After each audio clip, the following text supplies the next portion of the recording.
la connais celle-là?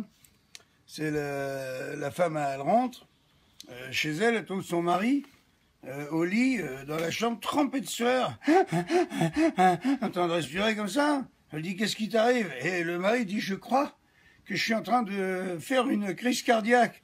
Putain, elle descend les escaliers à fond pour attraper le téléphone, pour appeler le SAMU, hein, son petit garçon de 4 ans. Il dit, maman, il y a Tata Lisette, elle est toute nue, elle est cachée dans l'armoire. Il dit, quoi? Elle remonte les escaliers, et catacate, elle ouvre l'armoire. Elle trouve sa sœur à poil, elle lui dit, salope! Salope! Alors mon mari est en train de faire une crise cardiaque, et toi tu joues à cache-cache avec les enfants. Voilà. Sinon tu la connais celle-là? Je peux pas résister à vous la raconter.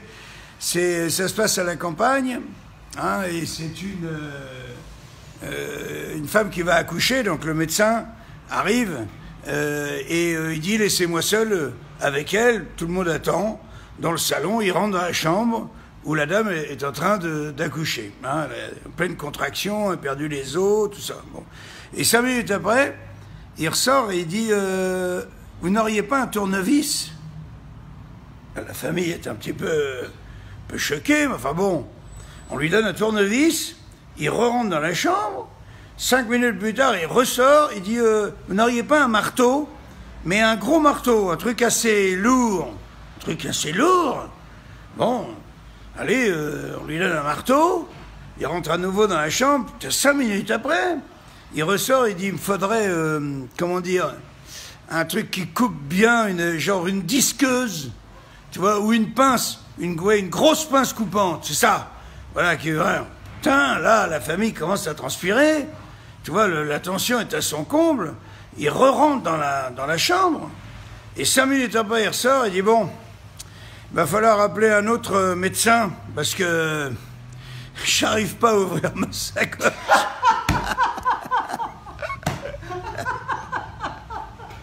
J'arrive pas à ouvrir ma sacoche. Et je vous raconte une petite blague ou pas?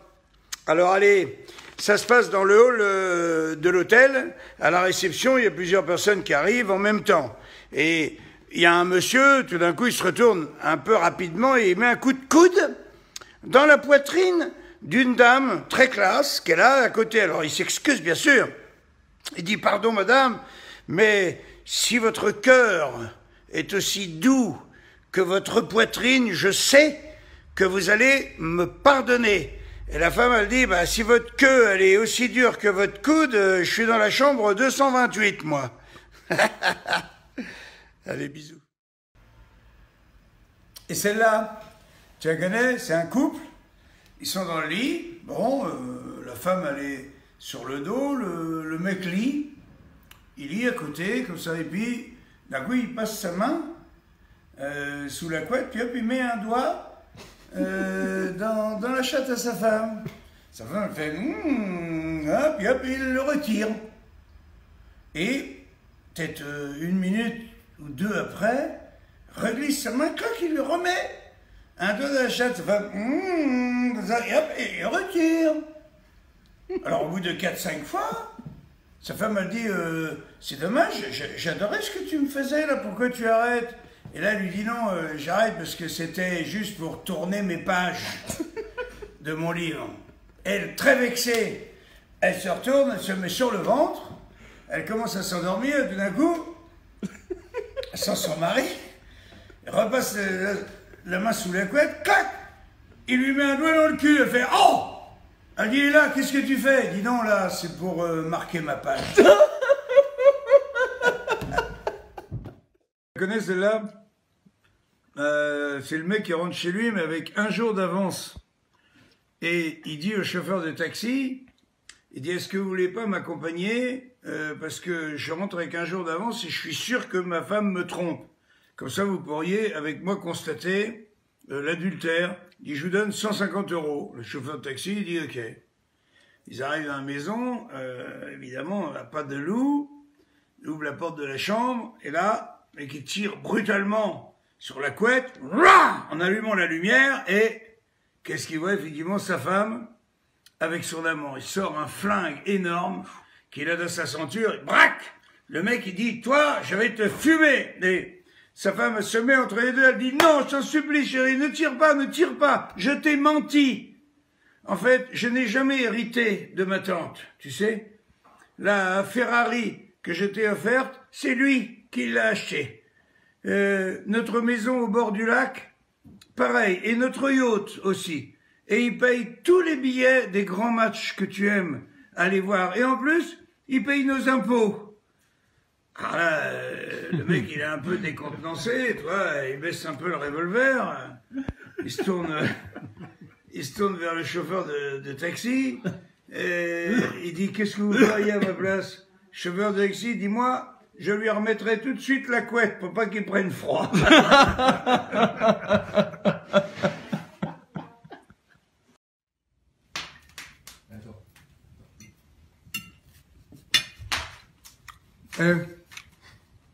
T'as vu le feu de cheminée, petit feu de cheminée? Tu la connais celle-là? C'est des triplés qui arrivent à l'école, 6 ans. L'institutrice arrive à dire, oh, des triplés, j'en ai jamais eu dans mon école. Comment tu t'appelles? Elle dit au premier. Elle dit, je m'appelle Jérôme. Moi, madame, alors Jérôme, tu as amené quoi? Pour ton premier jour d'école, j'ai amené du papier, un crayon et une gomme, madame. Dis, et toi, c'est la deuxième, tu t'appelles comment? Fabien.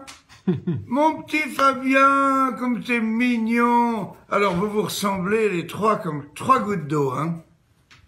Tu as amené quoi? Il dit, moi, pareil, j'ai amené du papier, un crayon et une gomme, madame. Ça reste le troisième. Le troisième, elle lui dit, comment tu t'appelles? Il dit, je m'appelle Marco.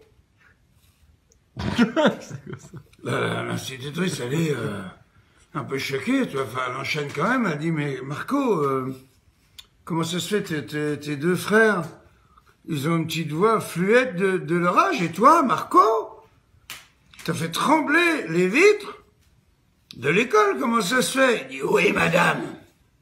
Parce que on est des triplés. Et comme ma mère avec 2 nichons, j'ai dû sucer mon père. Tu la connais celle-là? Un petit avion, ça se passe d'un petit avion de tourisme. Et il se trouve, il y a que le pilote et une passagère qui est là. Ça arrive. Quelquefois, et tout d'un coup, le pilote, crac, il fait une crise cardiaque, il tombe. La fille, complètement paniquée, elle se jette sur le micro, elle fait « Allô, allô, la tour de contrôle, allô, au secours, m'aider, il faut m'aider !» Elle sait plus quoi dire, et miraculeusement, la tour de contrôle répond. Dit « Oui, madame, nous avons eu votre message. » Nous avons compris. Elle dit, je ne sais pas piloter un avion. Elle dit, on va vous aider, on va vous sortir de là, madame. D'abord, vous allez vous calmer. Elle dit, ok. Elle dit, bon, premièrement, vous allez nous donner votre hauteur et votre position. Et là, elle dit, ben, ma hauteur, c'est 1m68. Et ma position, je suis sur le siège avant. Là, il y a un petit silence. Et la tour de contrôle dit... Vous êtes blonde, c'est ça? Elle dit oui. Un autre petit silence. Elle dit bon, alors je sais ce qu'on va faire. Vous allez répéter après moi. Notre Père, qui est aux cieux.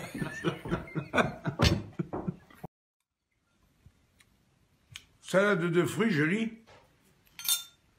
Tu la connais celle-là? Ça se passe dans le train. Compartiment. Un homme, une très belle jeune femme, et la jeune femme en question, un petit t-shirt blanc, avec une poitrine, avec les mamelons qui sont prêts à transpercer le t-shirt, tu vois. Elle est en warning, quoi. L'autre, il est en face, il est fasciné. Elle lit un livre. Et évidemment, il voit la couverture du livre, c'est marqué « Statistiques sur le sexe ». Et au bout d'un quart d'heure, 20 minutes, il craque et lui dit « C'est intéressant votre livre, Et l'autre, elle dit très, elle a des petites lunettes carrées, tu sais, d'institutrice. Tu sais, bon, c'est tous se retrouver comme ça. Quand tu as envie, tu sais, de casser les lunettes d'une fille comme ça avec ta bite, c'est que tu as envie de baiser, tu vois. Ah ouais, ça c'est flagrant, je vous donne, c'est un tuyau que je vous donne. Et, très aimablement, elle lui dit, oui, oui, statistiques sur le sexe, c'est formidable, j'ai appris 2 choses intéressantes. Ce sont les Indiens d'Amérique qui ont le sexe le plus long, et curieusement, ce sont les Bretons qui savent le mieux s'en servir. Mais elle dit, excusez-moi, je ne me suis pas présenté, je m'appelle Florence, et vous? Et l'autre, après un petit blanc, il dit, moi, je m'appelle Geronimo Le Guenec. D'accord? Et j'ai une blague pour toi. Ça se passe dans un hôpital, dans le couloir d'un hôpital. Il y a une dame qui est allongée sur un brancard, elle a un drap sur elle, elle va aller au bloc, donc elle est toute nue, sous son drap. Et il y a 3 mecs en blouse blanche qui sont là, ils sont à 5 mètres, d'un coup il y en a un, il arrive vers elle, il soulève le drap, il la regarde, hein, elle est entièrement nue, hein, il la regarde bien des pieds à la tête comme ça, et hop, il lui remet le drap. Et il retourne voir les 2 autres, il fait un petit signe comme ça en montrant la femme, le deuxième il vient, il soulève aussi le drap, il la regarde, pareil, des pieds à la tête, assez longuement, et hop, il lui remet le drap. Il retourne là-bas, et là, ils font signe au troisième, évidemment, le troisième, il se pointe, il soulève aussi le drap, là, la femme, elle commence à s'impatienter, elle dit, oh, je sais pas, c'est bien beau toutes ces observations, là, mais c'est quand qu'on m'opère? Et l'autre, il dit, ah bah, moi, j'en sais rien, hein, on est les peintres, nous. Et, t'as vu le sapin? Alors, tu la connais, celle-là? C'est une institutrice, une classe de CM2, elle pose la question aux enfants, elle dit, qui est supporter de l'OM? Ça se passe à Marseille. Tous les enfants de la classe font « Ouais !» sauf un. Alors, l'institutrice, elle est un peu intriguée. C'est le petit Bernard qui est dans le fond de la classe. Tu vois? Elle dit « Ben, Bernard, tu es pas supporter de l'OM, toi ?» Il dit « Non, madame, non. Moi, je suis supporter brestois.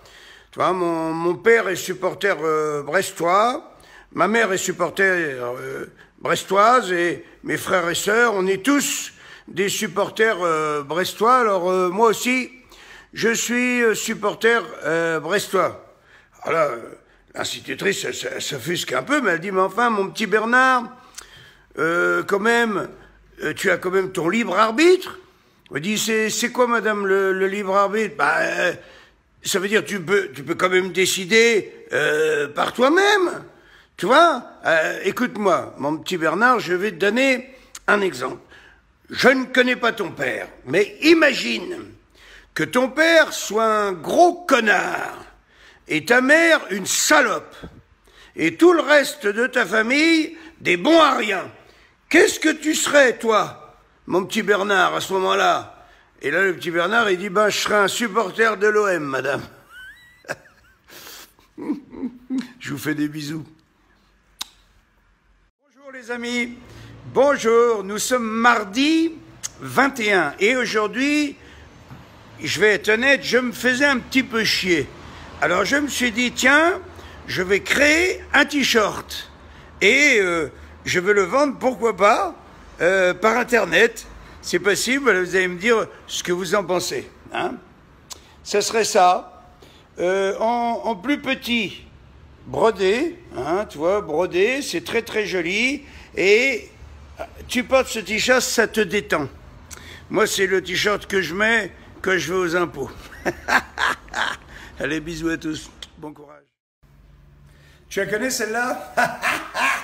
C'est 3 gonzesses qui discutent ensemble, toi, assez librement, de leur sexualité, puis il y en a une, elle fait un petit peu la gueule comme ça, elle me dit, ben, Josiane, Qu'est-ce que t'as, tu veux pas parler avec nous? Elle dit non, mais moi, j'ai un problème, voilà, je vous en ai jamais parlé. Elle a dit vas-y, dis, c'est le moment, on est en train de parler de ça, on est entre copines. Ben, elle dit voilà, en fait, j'ai la chatte qui pue l'oignon. Et ces deux copines, elles rigolent un coup, puis après, elles sont un peu compatissantes. Elles disent oh merde, dis donc, mais comment ça se fait? Elle dit oui, depuis toute petite, j'ai la chatte qui pue l'oignon, je peux la laver avec ce que je veux. Le seul truc qui ressort, c'est cette odeur d'oignon infernale, donc j'arrive pas à trouver de fiancé. Chaque fois, le mec, bon, se fait des petits bisous, tout va bien, tout hop, il descend, il arrive à la cave, et là il fait pouah, tu vois, elle n'arrive pas à trouver de fiancé. Et là les deux, elles disent, elles ont un copain, c'est un petit représentant de commerce, mais qui est plutôt vachement bien, assez sympa. Il a eu un accident de bagnole, le pauvre, et figure-toi, il a perdu l'odorat. Il dit, mais c'est celui-là qu'il nous faut pour Josiane.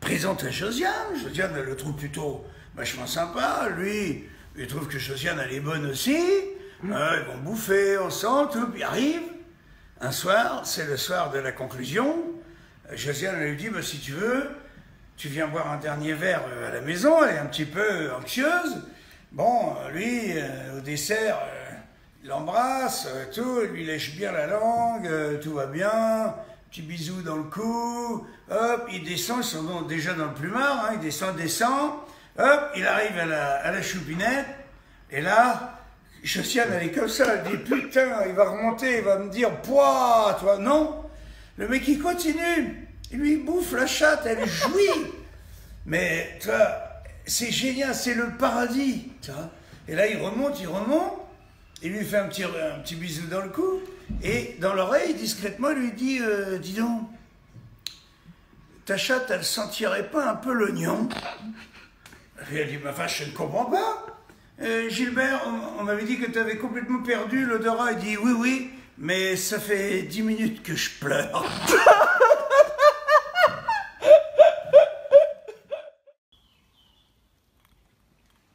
Tu la connais celle-là? Le mec, il rentre ivre-mort à la maison, il se couche dans le lit, à côté de sa femme, et il meurt. Pendant son sommeil, il se retrouve directement à côté de Saint-Pierre, il dit, c'est quoi ce bordel là? Il dit, oh, je suis mort, c'est ça, non? Saint-Pierre, il dit, oui monsieur, c'est comme ça, on meurt, hop, puis on arrive vers moi, il dit, moi j'ai rien à branler, moi je veux revenir, moi, sur Terre, immédiatement. Tu dis, ça se passe pas comme ça. Il dit, j'aurais peut-être une solution. Il dit, c'est quoi? Il dit, vas-y, fais péter. Je lui dis, je peux vous faire revenir, mais ce serait en animal, hein, je vous préviens.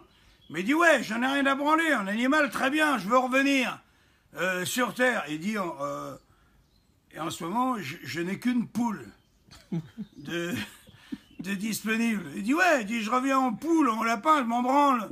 Et clac, le mec se retrouve en poule. Et dans une basse-cour, il y a le coq, il arrive, il dit, bonjour madame la poule, vous êtes nouvelle? Il dit, ça va? Bah, poule, elle dit, ça va, j'ai un peu mal au ventre. Ah, il dit, ça c'est monsieur, vous allez pondre un œuf, certainement. Il dit, allez-y, poussez, vous êtes une poule, c'est normal, vous faites des œufs, poussez, madame la poule. Pousse, et d'un coup, fait un bel œuf. Ah, le coq, il dit, voyez, je vous avais dit, ça c'est un œuf. Il dit, ça va mieux? Bah, elle dit, ça va mieux, ça me gargouille encore un petit peu. Il dit, c'est un autre œuf.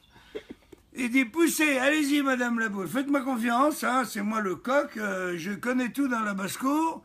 Poussez, c'est un autre œuf. Pousse, tac, hop, un autre œuf. Il dit, voyez, 2 œufs, bravo.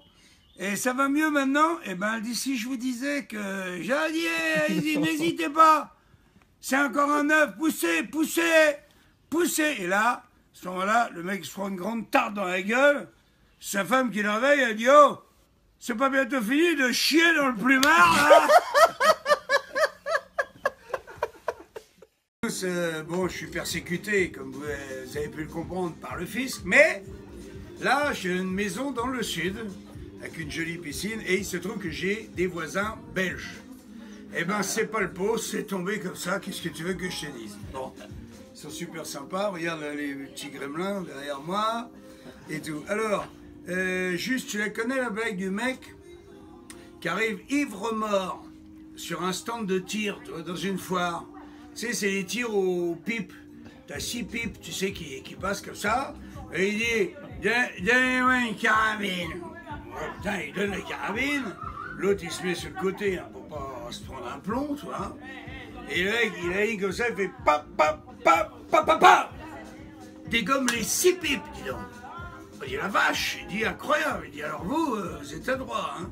Il dit, bon, vous avez gagné une tortue. Et lui donne sa tortue. Et 2 heures plus tard, le mec il revient, mais encore plus bourré, évidemment, hein, que 2 heures avant. Il dit, ouais, une carabine. Putain, le mec il dit, vous êtes sûr? Il dit, ouais, je suis sûr. Il donne la carabine, il se couche sous le comptoir, tu vois. Il dit, là, je vais en prendre une.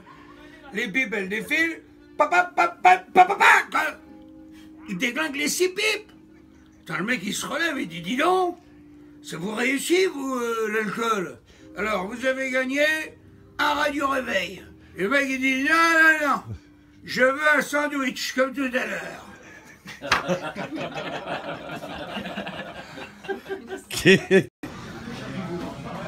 Tu connais celle-là?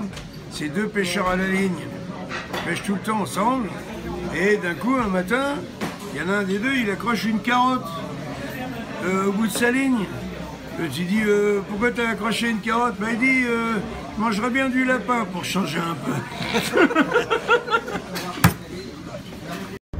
Bonjour à tous, tiens celle-là, tu les connais pas, c'est un mec qui chope une cougar dans une boîte. Mais une cougar plus, hein, on va dire, à la 63, 64, tu vois.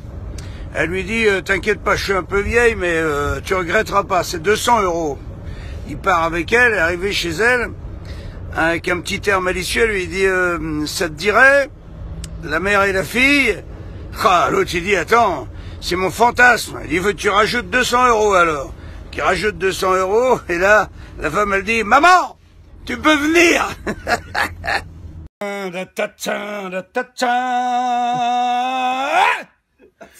Juste un petit doigt dans le cul, un doigt dans le cul, un doigt dans le cul, juste un petit doigt dans le cul,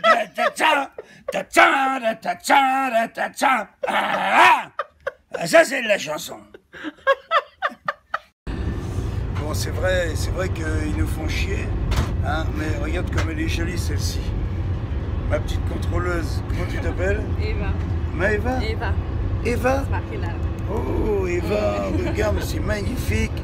Alors, Eva, je vais te raconter une histoire belge, hein, pour la demi-finale. En fait, c'est un Belge, c'est pas une histoire, c'est un fait divers. Il y a un Belge qui est mort en buvant du lait. En fait, la vache s'est assise. Tu la connais celle-là? Ça se passe en Corse. Il y a une Corse qui est très susceptible, hyper susceptible. Il rentre dans une boîte, il invite une fille à danser. Et la fille lui dit oui. Hop, il se serre contre elle. Elle se serre contre lui. Et arrivé dans son cou, il se risque, il lui fait un petit bisou. Et elle lui rend son bisou. Et à la fin du slow, la fille, elle lui dit, bon, on va chez toi ou chez moi? Et là, le Corse, il dit, oh, attention, hein, si ça devient compliqué, hein, je me barre, hein. Oui, alors tu la connais, celle-là, le mec, il dit à sa femme, ils sont dans le plumard, il dit, ce soir, je te mettrai bien ma bite dans l'oreille. Alors, elle dit, bah, écoute, pourquoi pas, mais fais gaffe que je sois pas sourde. Ah bah, tu dis, il n'y a pas de danger. Ça fait 30 ans que je te la mets dans la bouche, t'as jamais fermé ta gueule. Jean-Marie? Ouais. C'est quoi quoi déjà ta théorie là sur le grattage de cul là que tu me disais? Je te disais, c'est clair, qu'on se gratte le cul avec ces deux doigts-là. C'est deux là? L'annulaire et le majeur. Mais pourquoi? Ben, réfléchis, tu te grattes le cul avec ça, avec ton index? Non. Tu te grattes avec le pouce, avec le petit doigt? Non. Vas-y, gratte-toi le cul pour voir. Vas-y. Alors? T'as raison. Ah ouais, c'est toi. Tu sentiras le matin, tu verras, c'est de là. Putain, bien. Ça ne discute pas. Putain, merci Jean-Marie.